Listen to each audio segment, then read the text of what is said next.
मोहतरम वालदैन ते प्यारे बच्चों, अस्सलाम वालेकुम।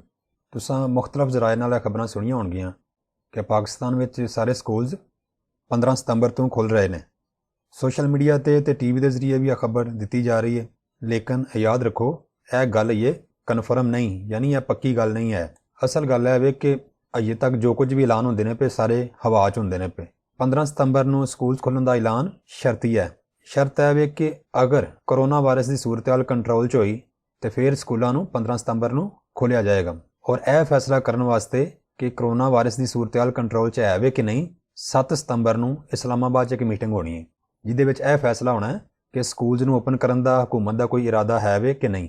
असल विच हुकूमत फैसला क्यों नहीं कर पा रही, उहदे विच एक वजह है वे कि जिहड़े मुल्क विच भी कोरोना एक बारी काबू च आया उत्थे कोरोना की दूसरी लहर जरूर आई है। चाइना में भी एक दफ़ा कोरोना यानी उत्थों की हुकूमत जी समझती सी कंट्रोल च आ गया, लेकिन महीने डेढ़ महीने बाद फिर दोबारा एक लहर आ गई, फिर बहुत ज़्यादा मरीज़ उत्थे ज़ाहिर होना शुरू हो गए कोरोना के।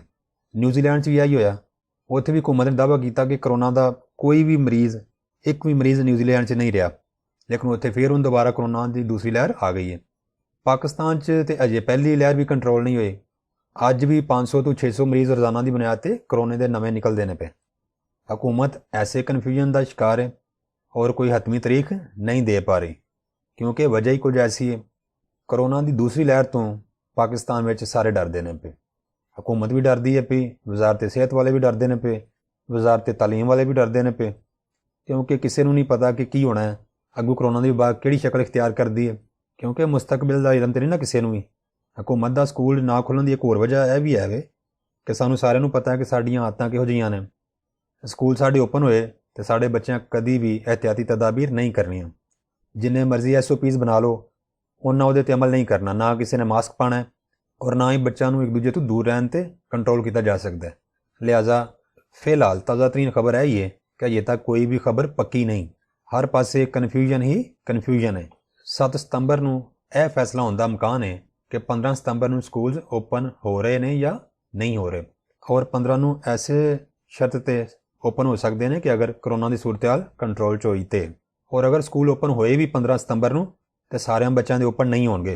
अमूमन 5वीं तो लैके वड्डे बच्चे जिहड़े ने उन्हां वास्ते स्कूल ओपन होणगे, लेकिन गालबन छोटे बच्चों वास्ते स्कूल ओपन अजे नहीं होणगे।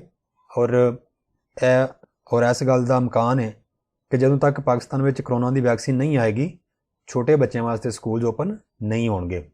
ऐसी ताज़ा तरीन सूरत हाल अगों कोई भी खबर उन्हें मजीद आई तो मैं इंशाल्लाह तुहाडे नाल जरूर शेयर करांगा।